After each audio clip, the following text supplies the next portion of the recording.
నమస్కారం. తేట తెలుగులో మీకోసం వేదికకు స్వాగతం. మనం అంతకుముందు అనుకున్నట్లుగా రచయిత్రి విజయలక్ష్మి అవధానుల గారి అచ్చతెలుగు కథలు కబుర్లు అన్న కథా సంపుటి నుండి మరొక చిరుకథను ఈ ఆదివారం వినేద్దాము.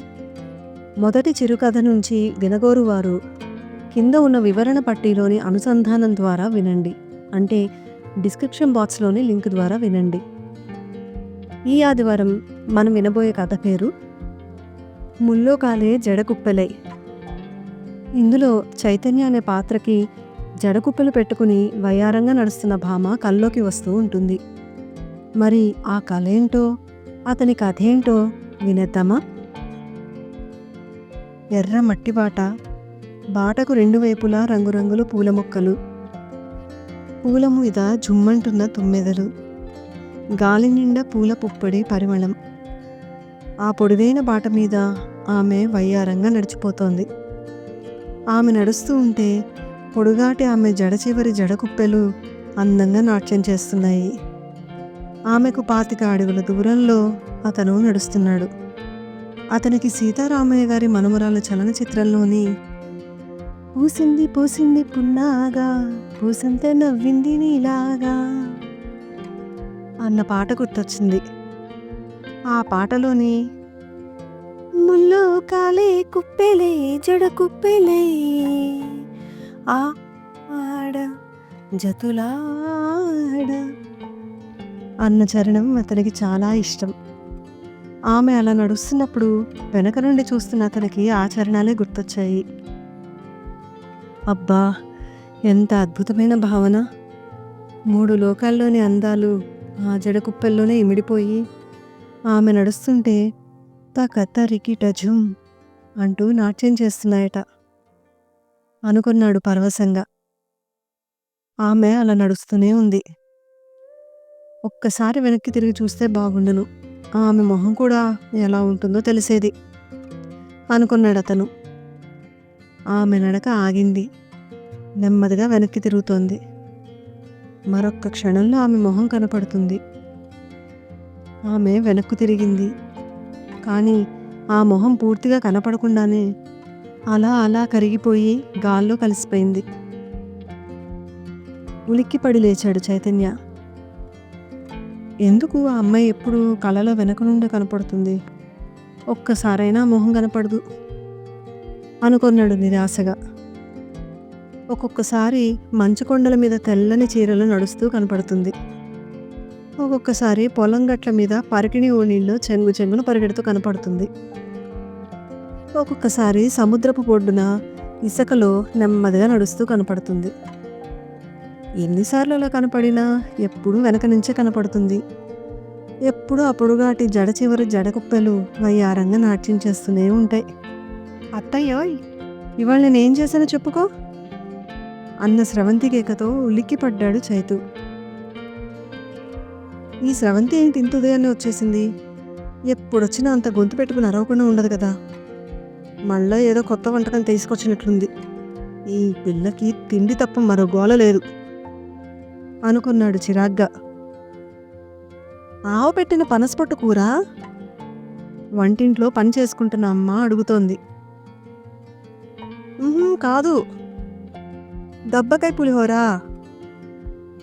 కాదు కాదు, నేను చెప్పుకోలేను, నువ్వే చెప్పు. తన ఓటమి ఒప్పేసుకుంది సావిత్రి. కాల్చిన నక్క దోసకాయ పచ్చడి. ఏంటే, నక్క దోసకాయని కాల్చి కూడా పచ్చడి చేస్తారా? ఆశ్చర్యంగా అడిగింది సావిత్రి. అవునత్తయ్య, మొన్న అంతర్జాలంలో చూసి నేర్చుకున్నాను. ఓసి బడవా, నీకెంత ఆసక్తే వంటంటే? మేనకోడల వైపు మురిపంగా చూస్తోంది సావిత్రి. వీళ్ళ మాటలు అలా సాగుతున్నప్పుడు అక్కడికి వచ్చి నిల్చున్నాడు చైతు. అమ్మా, ఈ పిల్లకి ఎప్పుడు తిండి గొడవ తప్ప మరొకట్లేదా? సావిత్రి వైపు చూస్తూ అడిగాడు. అత్తయ్య, ఈ బావకి ఆ జడకుప్పల కలలు తప్ప మరొకటి రావా? చైతన్య వైపు ఓరగా చూస్తోంది స్రవంతి. ఉలిక్కిపడ్డాడు చైతన్య. నీకెలా తెలుసు నాకు ఇవాళ కూడా జడకుప్పల కల వచ్చిందని? అసలు నీకు జడకుప్పల కల రాని రోజెప్పుడు? నువ్వు మీ అమ్మా నాన్నలతో కళ గురించి చెప్పందెప్పుడు? వెక్కిరిస్తుంది స్రవంతి. గతుక్కుమన్నాడు చైతు. అమ్మా, నువ్వు నా కళల గురించి ఈ పిల్లకి ఎందుకు చెప్పావు? చిరుకోపంగా అడిగాడు. అయినా నీవన్నీ అల్లిబిలి కలలే బావా, అంది స్రవంతి అల్లరిగా నవ్వుతూ. అల్లిబిలి కలలా? అంటే? అంటే ఆ కళకి అర్థం ఏంటో తెలియకుండా చిక్కుపడిన దారపుండలా ఉంటాయి కదా, అలాంటి కళలన్నమాట, అంది స్రవంతి నవ్వుతూ. అవునా అమ్మా? తల్లిని అడిగాడు చైతు. కాదులేరా, అల్లిబిలి కళలు అంటే చక్కని కలనేత లాంటి కళలు. ఏంటోనమ్మా, నీ మాటలు కూడా నాకు అర్థం కావట్లేదు, అన్నాడు చైతు. అమ్మగారు, పాలు! బయట నుండి కేక వినబడింది. పాలబ్బాయి వచ్చాడు, పాలు పోయించుకుని వస్తాను, డబ్బులు కూడా లెక్క చూసి ఇవ్వాలి, మీరు మాట్లాడుకుంటూ ఉండండి, అంటూ చేతిలో గిన్నెతో బయటకు నడిచింది సావిత్రి. సావిత్రి అలా బయటకు వెళ్ళగానే కిసుక్కుని నవ్వింది స్రవంతి. ఉలికిపడి చూశాడు చైతు. ఆపై కిలకిలా నవ్వింది. ఇంకా ఆపుకోలేనట్లు పక్కపక్క నవ్వింది. ఆపైన చేతిలో మొహం దాచుకుని పడి పడి నవ్వింది. ఏ శ్రావి, ఎందుకంత నవ్వుతున్నావు? చిరుకోపంతో అడిగాడు చైతు. మరేమో, నాకు అదేదో చలనచిత్రం గుర్తొచ్చింది. అందులో నాయకుడి కళలో బొడ్లో తాళం చెవులు గుర్తు దోపుకుని నడుము మీద పుట్టుమచ్చున్న అమ్మాయి కనబడుతూ ఉంటుంది. ఆ అమ్మాయి గురించి అందరూ వెతకడం మొదలు పెడతారు. నీ గురించి కూడా మీ అమ్మ నాన్న అలా జడకుప్పలు పెట్టుకున్న అమ్మాయి గురించి వెతకాలేమో. నాది జానబెత్తడు జుట్టే కానీ సవరం పెట్టుకుంటే జడ నడుం కింద దాకా వస్తుంది. దానికి జడకుప్పలు పెట్టుకుని ఒక్కసారి అలా అలా నీ ముందు నడవమంటావేంటి? నవ్వు ఆపుకుంటూ అంది స్రవంతి. ఓ, నీకన్నీ వెటకారాలే, ఉడుక్కుంటూ అన్నాడు చైతు. అంటూనే విసురుగా తన గదిలోకి వెళ్ళిపోయాడు. స్రవంతి వెళ్తూ వెళ్తూ చైతన్య కూర్చున్న గదిలోకి తొంగి చూసింది. ఏదో హాస్యంగా అన్నాలే బావా, నాకంత ఆశలు లేవు. మీరెక్కడా, మేమెక్కడా? ధన వ్యాపార సంస్థలో పనిచేస్తూ ఓ లకారం సంపాదిస్తున్న నువ్వెక్కడా? ఏదో చిన్నపాటి పొలం చేసుకునే మా నాన్నెక్కడా? వస్తా బావా, అంటూ తురుమంది. సావిత్రి, రాజశేఖర్, చైతన్య ముగ్గురి మొహాల్లోనూ ఆందోళన, విచారం, అవమానం కలగలిపిన భావన నిండిపోయి ఉంది. వాళ్ళ ముగ్గురి మధ్య అరగంట నుండి నిశ్శబ్దం రాజమేలుతోంది. ఇదేంట్రా చేతు ఇలాగైంది? ఆఖరికి నోరు పెగల్చుకుని అన్నాడు రాజశేఖర్.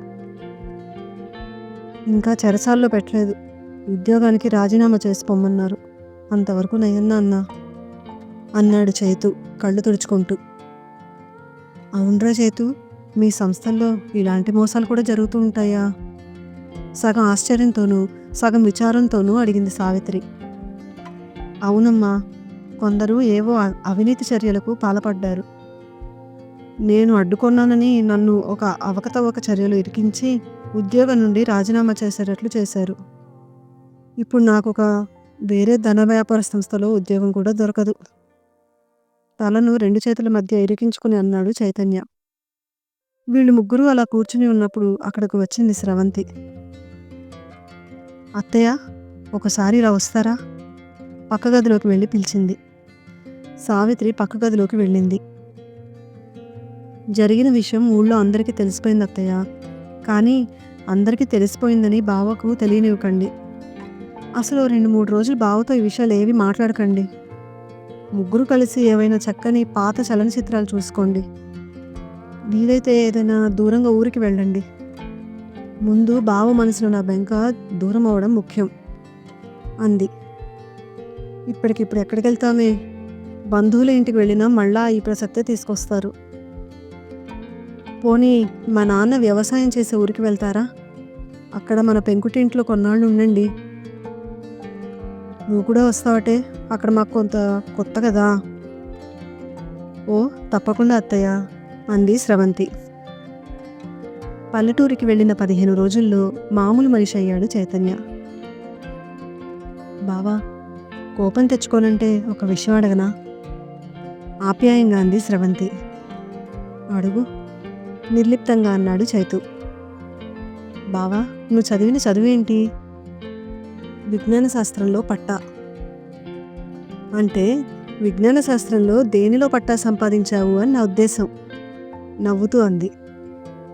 వ్యవసాయ శాస్త్ర విజ్ఞానం, అంటే అగ్రికల్చరల్ సైన్స్. అవును కదా, వ్యవసాయం చేయడం ఇష్టం లేక బోల్డు జీతం సంపాదించవచ్చని ధన వ్యాపార సంస్థ పరీక్షలు రాసి చకచకా ఉత్తీర్ణువైపోయావు. ఇట్టే ఉన్నతాధికారి పదవి సంపాదించేసుకున్నావు. నీ ఆశలు నీకుంటాయి, వాటిని నేను గౌరవిస్తాను బావా. కానీ ఆ ఉద్యోగం పోయినంత మాత్రాన నీ జీవితమే నాశనం అయిపోయిందని అనుకోనక్కర్లేదేమో. నువ్వు చదివిన చదువును ఉపయోగించుకుంటూ చక్కగా వ్యవసాయం చేసుకోవచ్చు. మనుషులు మోసం చేస్తారు కానీ మొక్కలు మోసం చేయవు బావా. అవి అప్పుడప్పుడు కాస్త నిస్సహాయంగా అయిపోతుంటాయి. నీలాంటి చదువుకునే వాళ్ళు కొత్త కొత్త పద్ధతులతో వాటి నిస్సహాయత్వాన్ని పోగొట్టవచ్చు. ఆలోచించుకో బావా, కొత్త జీవితాన్ని మొదలెడతావో లేదో ఆలోచించుకో. చైతన్య తీవ్రంగా ఆలోచించాడు.